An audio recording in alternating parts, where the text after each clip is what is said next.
Imagine this. You've lived in the United States all your life. You've spent 30 years with your husband building a wonderful life for yourself. You've got a gorgeous house, you've got a really good job, and you've got all your children around you. But then 2 of your kids decide to leave and move to New Zealand. So what do you do?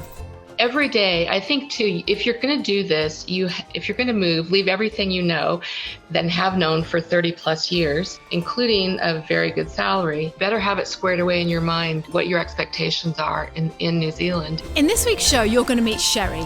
Sheri was a director of a hospital in the US, and she's come to New Zealand and started all over again. She's over 55, she's with her husband Dan, she's working as a maternity nurse. Her story is amazing. Let's find out. It's a Drama, coming to you from Taranaki, New Zealand. Hello. Daddy, I love him! Mother thanks you. All right, Mr. DeMille, I'm ready for my close-up. Hello, Sheri, and welcome to the programme. I'm so excited to have you here with us today. Thank you. Oh, I've been dying to talk to you. You're a member of our community group. I reached out to you and said, would you come and chat with us? Because your story is actually really, really unique, because you came to New Zealand over the age of 55. And for those people that don't know, the cutoff date to get a work visa in New Zealand is 55. I just think you've got a fabulous, fabulous story to tell. I can't wait to dive in and find out all about it. Would you just mind introducing yourself and saying who you are and how you came to be on the other side of this camera with me? Sure. Well, I'm Sheri Cahey, and I am over 55. And my husband and I, Dan, decided that we were living in the States, in Washington State, and doing really quite well in our careers. Our children, our oldest daughter and her husband moved to New Zealand 6 years ago, and they had since then have had 2 children. And then our youngest daughter moved to New Zealand 2 years ago. So the majority of our kids are here. We do have a son and son-in-law in Portland, Oregon.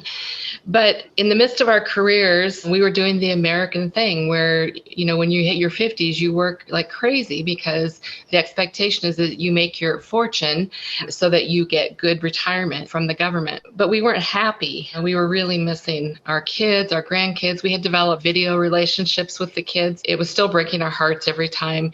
And when we talked to our oldest granddaughter, Finley, she would say, "Nini, can you come to my house?" And I'd say, "Honey, I wish." She goes, I know, the virus. When the virus is gone, you can come." So Dan and I talked about that. And, we just said, no, we're going to fight the American way. We're going to make smart decisions, but who says we have to work hard and make our fortune? Who says we can't leave? And so the kids really, all of our kids were really behind us. We did a lot of investigation. We worked with the immigration advisor. It didn't look positive. We started in January of 2021, and it really didn't look like we could even come over because of our age. The closest we could get was a grandparent visa, and that would be 6 months in the States, 6 months here. But we weren't ready to retire. We continued to press forward. And as it happened, in October of last year, in Immigration New Zealand, they changed the rules and said, you know what, if you're a critical purpose visa seeker, you can come in regardless of your age. And my immigration advisor said, you got to jump on this. This is unprecedented. And so we kept pushing forward, and I got a job offer. I got the critical purpose visa. My husband was allowed to come along as the partner, so I was the ticket in. And we asked our kids what they would think about us living here, and they were really excited. So that's all we needed, and we moved ahead. It was shocking, and the reality kind of was overwhelming when I turned in my resignation. I had to give a minimum 30 days notice. I was a director in a hospital back in Washington, and so that was probably the hardest thing. Dan had been working at home because of COVID. He's a real estate broker, and he'd been working at home for 2 years primarily. So for him, he was looking for an adventure. So it worked out, and we contemplated bringing our dog. Essentially, it came down to our kids would disown us if we didn't bring our dog because she was part of the family. So we hired a pet immigration service to do that. And here we are. Oh, Sheri. Oh, there's so much I want to unpack in that. First of all, good on you, girl. Good on you. Because when you Yeah. said that about, oh, just the whole the American, doing what they want you to do and get into retirement. And then, oh, I love stories like this so much. And I've got a million and one questions I want to ask you. So please bear with me if I'm a little bit excitable. But right. So first of all, when you say you were a director in America, what was your job? What did you do? So I was the director for palliative care services in a large hospital organization. I had 2 hospitals and a clinic that I was responsible for. And the director role is basically budget, hiring, firing, program development, just a lot of administrative. I mean, it was a team that was really important to me. I'd been there for 7 years, and I started with 8 people when I left with 34. And our program had evolved to become really, really important and valuable in the community that we serve. I really found my place there. And when I left, when I turned in my resignation, I'll tell you that the staff was very shocked. But then as soon as I said, I'm going to New Zealand, and they said, to your grandbabies, they said, you need to go. So, yeah. Oh, your story reminds me of my own mum's, because my mum, I think she was 57 when she moved to New Zealand. Her husband is younger, but she too, me and my sister both moved to New Zealand, and she had a son, or she still has got a son, obviously, in England that she left. And when you were talking, I was thinking, wow, you must have gone through all those emotions of it's almost like, who do you go to? And you must have had a million and one emotions going through you. When you say that your family were 100% behind you, was your son behind you? Do you mind me asking? Yes, he was. And actually, I talked with him initially, and he absolutely adores his niece and nephew, and he talks to them weekly, and he just said, Mom and Dad, you got to go. Oh. Of course, we miss him. And, the funny thing is, my girls, they left me, but I left my son. Yeah, and same. So the mother guilt, it doesn't matter how old your kids are, it still exists. But no, my son was 100% behind us. And so we spent quite a bit of time before we left the States with him. But, it doesn't mean I don't miss him like crazy. And I wish, I think at some point they'll try to come over. And he's also in the medical field. So I think, it will work out. But for now, being around our littles, our grandbabies is amazing. Like Dan always says, you have kids so that you can have grandkids someday. Yeah, oh yeah, I love that. So here you are in America. You've got this fantastic job. Dan's working as a real estate agent. Did you say, was he working as a real estate director? Yeah, he's a broker, but same thing. He's a selling, broker. Yeah. And you make this decision to just move to the other side of the world. First of all, how long did it take you to come to that decision? Was it like, did you think about it for months, or was it just a quick decision, or how long? Funny enough, it took us quite a while. Our kids were back in the States in 2.5 years ago, almost 3 years ago, and they had an intervention with us. Dan was very involved in our small community, had been in politics for 20 years, was really quite busy, worked long days, many days. And my family lives in Centralia, and his family lives close by. So they said, you guys got to get away from this. You got to get out of the public eye. You got to get out of the community. You need to move. So about 1.5 years ago, we started downsizing, and we sold our home in that community. And we moved to a smaller community where we were more anonymous, and we could get rid of things. So that started us thinking, we need to downsize, we need to move. And we did that, and we survived, and it was good. And so then we started talking about New Zealand. I would say probably we talked about it for 4 or 5, maybe even 6 months, just kind of throwing it around, talking about pros and cons. Both Dan and I like to process.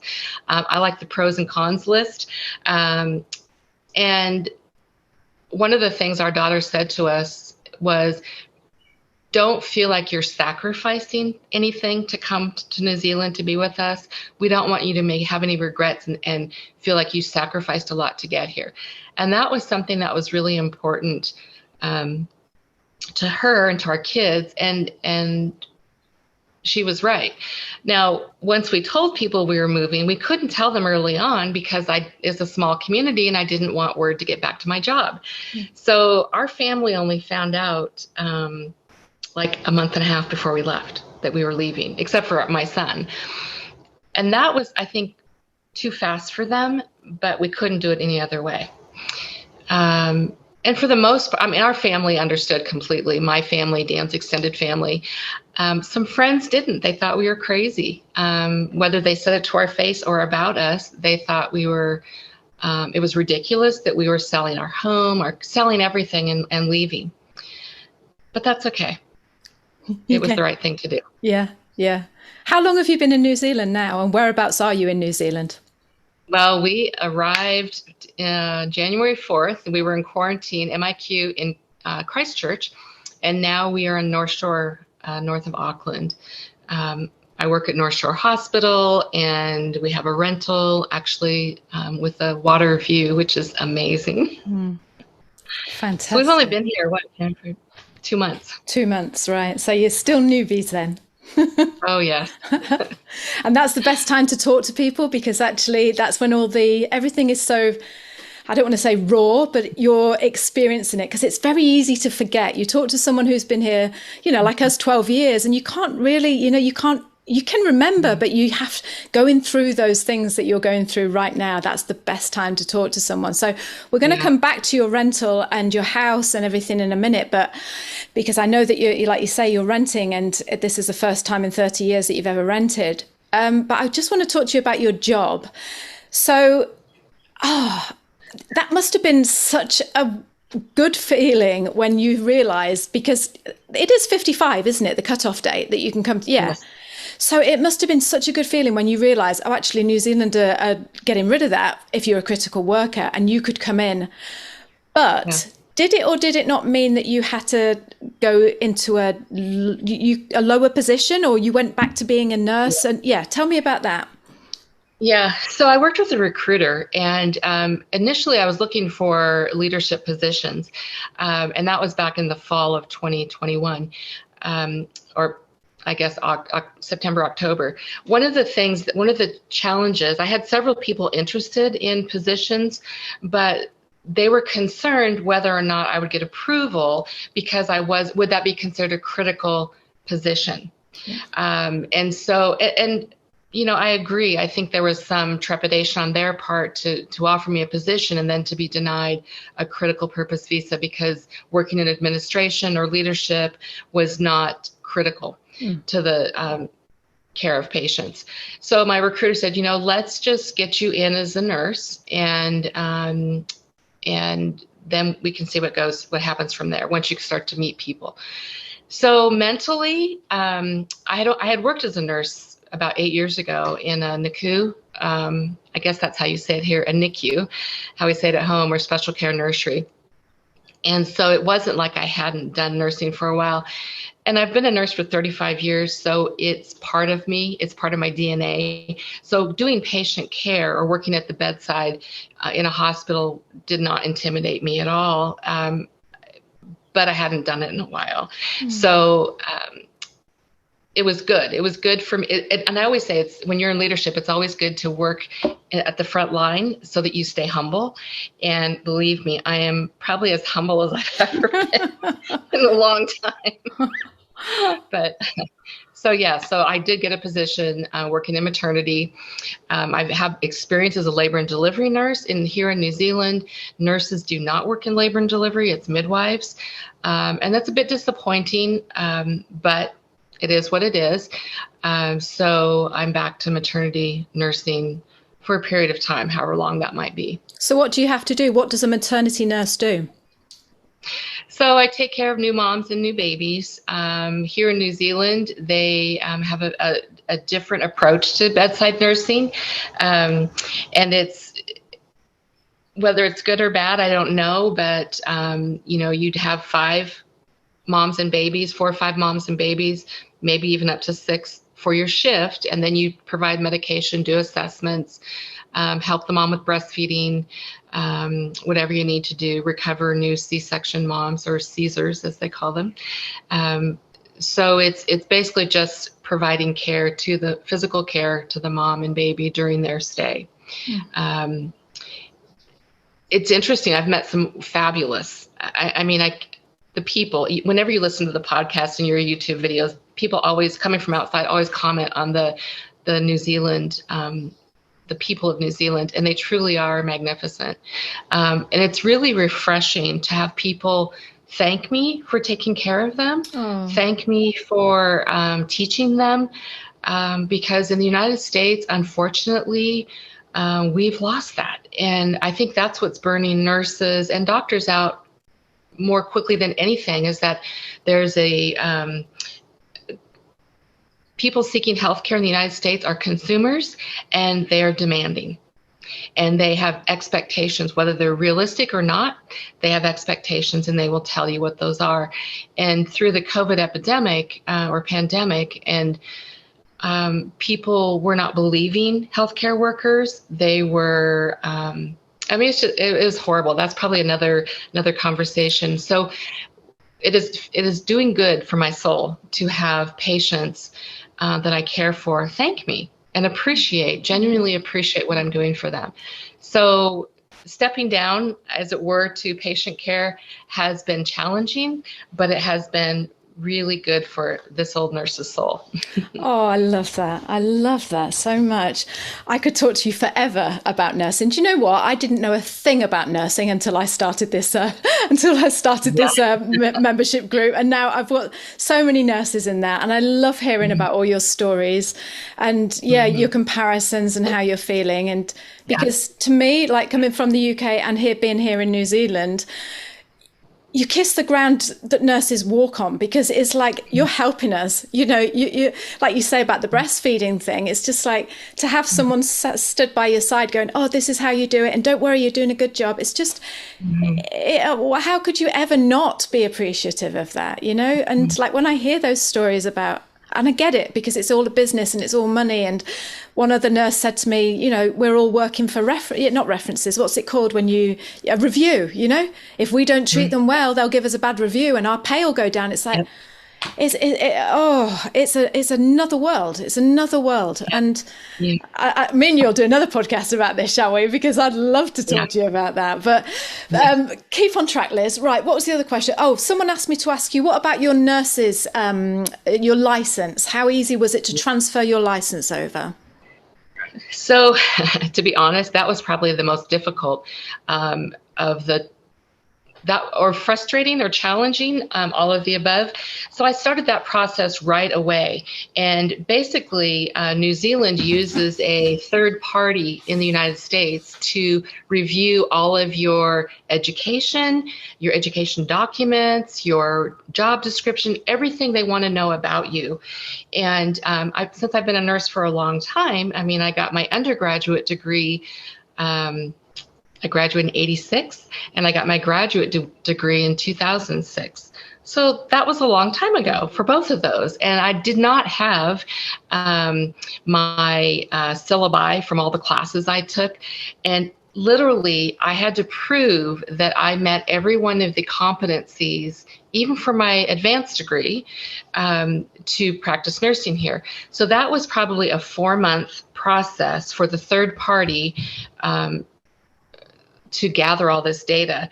I had to have references. I had to have, I just can't even remember how many things, but I kept a notebook. I'm very process-oriented, project-oriented, and so I had a spreadsheet. And I was the squeaky wheel. If I didn't hear anything in a week, I would contact this company. Okay, what have you done? Well, we're waiting for X, Y, and Z. So I would call X, Y, and Z or email them and let them know that I was really waiting on them to go forward.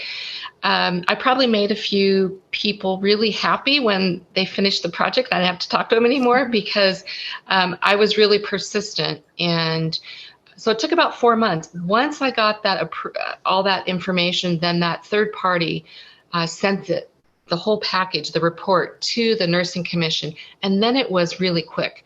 I think I got my license within a couple of weeks of it all going to them. They were great to work with. Once I had a caseworker,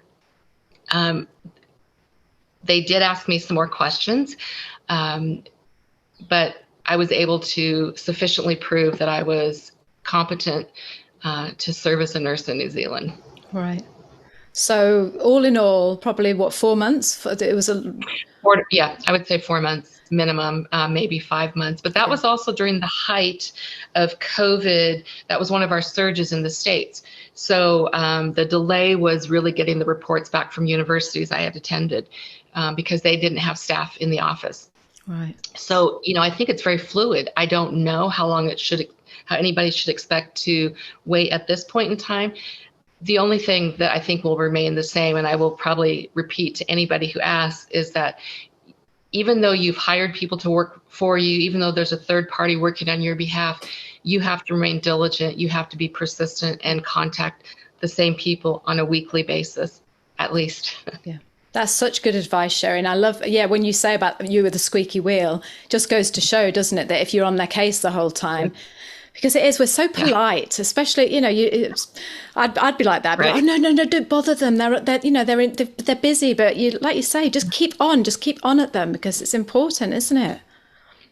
Well, and I always offer, what can I do to help you get this information? So I ended up doing a lot of collecting of data, or just connecting people, whatever I needed to do, making clarifying for people, just to facilitate the forward movement of my requests. I find if that doesn't work, Sheri, threats are always good. I never threaten people. Except my husband, maybe. I want to come back to how you're feeling as being a nurse. So just make that little mental note in my mind. Okay. But I need to ask you, what did you do with all your house and your furniture? And did you ship it, or what did you do? So we had some great advice from our kids. Now, I will say that our kids are nomads they have that nomadic gene in their DNA, I suppose. They just sell everything and buy everything when they need. Not so much. After 38 years of marriage, we have some nice things. So what we did is we sold our beds. We sold everything. We had multiple garage sales, and people in our neighborhood started to get the idea that, there's nice things at this house. And so we made lots and lots of money at our garage sales. The only thing we shipped over were a couple of couches and leather chairs in our lounge or living room, and then some dressers. And then as far as personal items, anything mementos that we had that were family oriented, we gave to different people in our family, like brothers or back to the parents to hold. I think we've learned over the years that things aren't really what make us happy. It's experiences and people. And we started that with our kids years and years ago, that for Christmas, every other year, they always got stockings because that was when mom got to do all the fun little gadgets. But they got one gift from us, and then on opposite years, we would do an experience. We'd take them to the theater, and they would see a Broadway musical or a play, or we'd travel somewhere. Mm-hmm. And so I'm sure we created that in our kids, that personal belongings and things really don't have a lot of value to us. So basically, we looked at how much would it cost to replace this in New Zealand, and if the cost was too much, then we brought that with us. So we shipped the container. It's not as much as we had originally thought we would be shipping, but yeah, that's how we made the decision. What size container did you use? Well, actually, we thought we wanted a 20-foot container, and I think we're not even close to that. I think we're shipping 6,000 pounds. Right. Which, and I don't know what that equates to. I would guess we probably filled maybe half a container, maybe a third to a half of a container. Right. And how much did that cost you to ship that over? 16,000. 16,000 US. Yeah. I can't remember how much we paid. I think, it's not cheap, is it, Sheri? It's not. But to replace all those items, we've insured our items for $60,000.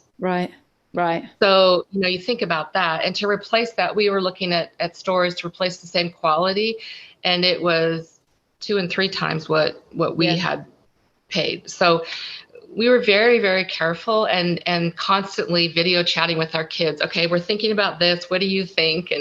And so we're also bringing some of our kids that moved here 6 years ago, some of the rest of their items that they had left at home. We're bringing that. Perfect. And then our daughter that lives here now, we're bringing, I think, a trunk for her. So we were very careful in what we chose. Yeah. It's so funny you should say that. That's why I looked over at Brian when you said about the experience thing, because yesterday we interviewed Randy and Sheri, and they're also in their 50s. And so all three of us, like me, all these three couples, we're all in our 50s, and we all have that same outlook on life. It's like, do you know what? It's not the thing that makes you, you can't, you hold on to these things and you're like, oh yeah, this is me. This represents when we were in our 20s. No, it doesn't. It's just something you bought when you were in your 20s. It's just, it's so funny that we should all three of us have that thing. Cause same with Randy and Suzanne. It's just like, it's about experience. It's about what you're doing right now, and that's what Brian always says. It's like, it's what you're going to go on to do. You don't have to hold on to these old, memorabilia because they show who I was or whatever. Yeah, it's just, I like that. I'm wondering if it's a thing that happens when you get in your 50s now, because, I think that the other thing that's interesting is, I don't know where Randy and Sheri are from, but the cultural thing in America, it's really about a lot of people. It's about gaining things. It's your dream house, certain cars, a status. That's what most of our friends, I don't want to say most of our friends, but a lot of the people we work with, that's what they're looking to achieve. That's their goal. And we just were never comfortable with that. Even from our younger years, we would never have a dream house. We never even talked about that. Basically, we decided wherever our home was, or wherever we were living, that we could make that a home. And that's a perfect segue to get back to your thing about renting, because we are, that's a big deal for us, and harder than I thought, to be honest. So you moved to New Zealand. Where did you say you were? Are you in Whangaparoa? Yes. Yes. Actually. Yeah, we're in Stanmore Bay. Mm-hmm. So is that near your daughters? Are you there because you're near your daughters there? Yeah. So one daughter lives in North Shore, but she's close to, I think, Hillcrest, and then the other one lives in Helensville. Right. And how easy was it for you to rent a house? Did you do it from the States, or did you do it when you got here? Well, we did have an advantage in that our daughters said that they would look for us because we were looking on Trade Me, and my daughters kept saying, I'd send her potentials, and she kept telling me, what you see on Trade Me is not what you are probably most likely going to see in person. So she said that's just kind of the way things are with rentals. So I sent them a couple, and they scouted them out, drove by the area, and said, no, this is not something that not that we would be happy with, but you would not be comfortable there. So my daughter, my oldest one, posted on a Facebook group that she was on, and she got responses from people, and she followed up on people who had a rental or were going to be renting their home, and they came and checked them out. And we ended up in one that is very small, but quite lovely. It feels a little bit like we're playing house. The people bought it to use as an Airbnb. And so, it's meant to serve your needs for a short period of time, but they've been very gracious and have allowed us to, move furniture around, kind of add a few pieces of furniture, like, for example, to store food more than one day's worth. And yeah, we're very happy, but it's not our house. No. So it's different. Hang on. So how long are you going to be in that house for? Well, we originally signed a contract for 3 months, but then we just talked to them, and they said, basically you can stay as long as you need to. So we don't have to sign a year contract. What our hope is, and I hope it's reasonable. It seems like it is realistic, that we're applying for the resident visa. Once we get that, then we can buy a home. Perfect. And that's our hope, to be honest, because then we're not throwing away money, because at our age, renting indefinitely will eat away at our retirement money, our savings, and we don't want to do that. So that has been part of the goal, and with this new program, this new visa offering began in October of last year and ends in July this year, that you can apply for resident visa without having to live here for 2 years. And so we thought, wow, this is an opportunity, and it would allow us to live there. And we sold a house. We sold at the top of the market. We sold a rental that we had, and then we also sold a getaway house that we had. And all that together, we aren't even going to be able to purchase a home. If we were to use all that money, we would be buying a home that is much less quality or substance than our primary house was in the States, which just blew our mind. So, our house in the States we sold top of the market for $700,000. That was 1,500 square feet, 1,800 square feet. Okay, Dan's saying it was 2,000 square feet. Don't you forget that extra 500. I don't know. But here, looking to replace it, it's probably easily 2.1 to 2.6 million. Well, we can't afford that here. And so that reality just blew our minds and kind of was discouraging at first. And then we thought, okay, let's look at this. How much do we want to spend, and what is in that price range? And we're finding things that are,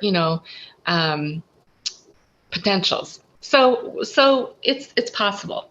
Yeah. So we're glad. We're hopeful, and we think that if we do get our permanent resident visa or our resident visa, then we will be able to buy. That's fantastic about getting that resident visa, isn't it? So you don't have to be here for 2 years. And that ends in July, did you say? Yeah. There's quite a lot of rules attached to that. And I think I don't know, I don't want to, I'm probably going to be corrected anyway, but I thought it was for critical purpose visa holders and those that had previously been in New Zealand. But that's why we're using immigration advisors, because we were going in, and plus our jobs in the United States were so demanding that I told Dan, if we do this, we're hiring an immigration advisor and we're hiring a pet immigration service. So that's what I was going to say. So you're bringing your little puppy over from the US. Yeah. How are your renters how are the landlady and landlord about that? They have a dog and they love dogs. And so they were great. And she's 6. She's not a puppy. She doesn't chew on anything. And if I don't say so myself, they might say that we're pretty good renters. So yeah. So I think we're okay, but yeah. It's so funny, Sheri, because when we went traveling, we rented our house for a year, and we've got a dog and we've got 3 cats and sheep and everything. So we were like, oh, should we let someone rent it with a dog? And we said, oh yeah, because it's a bit hypocritical to say, you're not allowed to bring a dog. So we said we'll just say the dog's got to be really well behaved and well trained. So we find this perfect couple, this perfect family. They'd just moved over from the UK. He was a doctor and they had a dog. And she said to me on the phone, this dog, he's really, really well behaved. I was like, yep, okay, well, he's welcome. So before we were just going to hand over the contracts to sign and, go through all the stuff, the family turned up with a little kid, and the girl's only about 3 or something. And we've got these leather couches. They're our pride and joy. We bought them in the UK and we brought them with us. And she started smoothing down the leather couch. She said, Mummy, and she goes like, I think the dog was called Rasky or Razzie or something. Razzie's going to love sleeping up on this couch, isn't he? And the mum's face was just like, she doesn't go on the furniture though, darling, does she? I'm like, yeah. Oh no. Yeah. But, yeah. Oh, I'm glad they're letting you bring your dog. That's fantastic. It's a funny thing, isn't it? Going from being a homeowner, like you said before, especially, when you've been a homeowner for 30 years, then actually going into a rented accommodation, it feels so weird, doesn't it? So, those emotions, I think Miley was one that said that, you have your good days and your bad days. And, and I imagine, although somebody said to me, it takes about 10 years to acclimate. And I thought, No, no, don't say that to me. I'm sure that in a year from now, we're going to be feeling completely different. And then we have to stop, and we're constantly talking about this. It's only been 2 months. I only left my job in the States 3 months ago. Everything that's happened in these 3 months is insane. And no wonder we have bad days as well as good days. So just put it in perspective. That's exactly right. Yeah. Yeah. But definitely being older does impact some of the things, how you feel about things. Yeah. I was thinking that too. I was thinking, would it be easier, when you're in your 30s or whatever, would you be able to go with the punches more? But actually, I don't think so, Sheri. I think we're experienced ladies. I like that. But also, I was just going to say to you, we've got a lady called Catherine in the community. She's a vet. She's from South Africa. She's come over here as a critical worker. And she had her own veterinary practice in South Africa. She had staff working under her.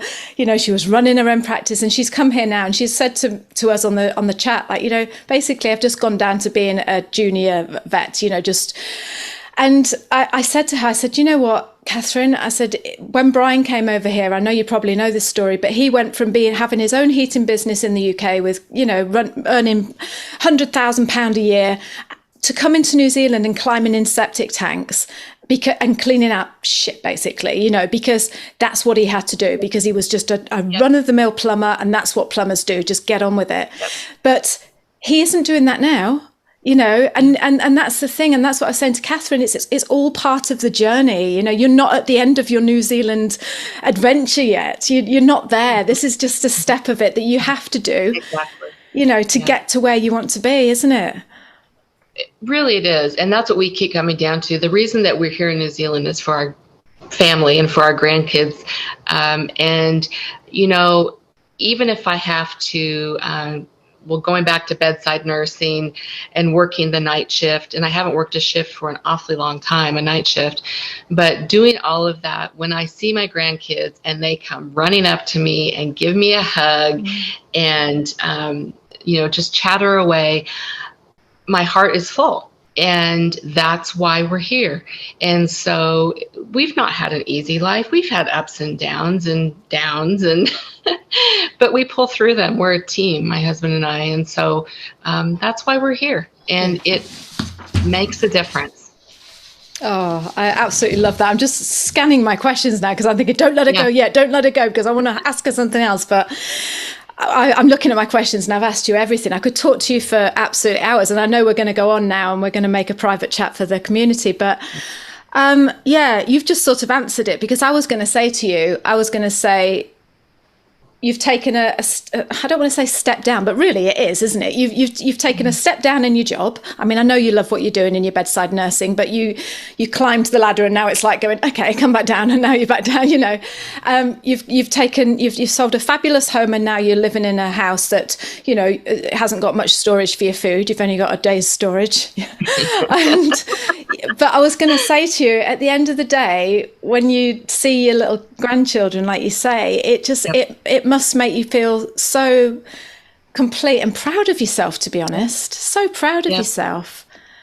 Well, and it does. And every day, I think too, if you're going to do this, if you're going to move, leave everything then have known for 30 plus years, everything you're comfortable with, including a very good salary. If you're going to leave all that, you better have it squared away in your mind what it is what your expectations are in New Zealand. And for Dan and I, it's really family, and the family has always been important to us.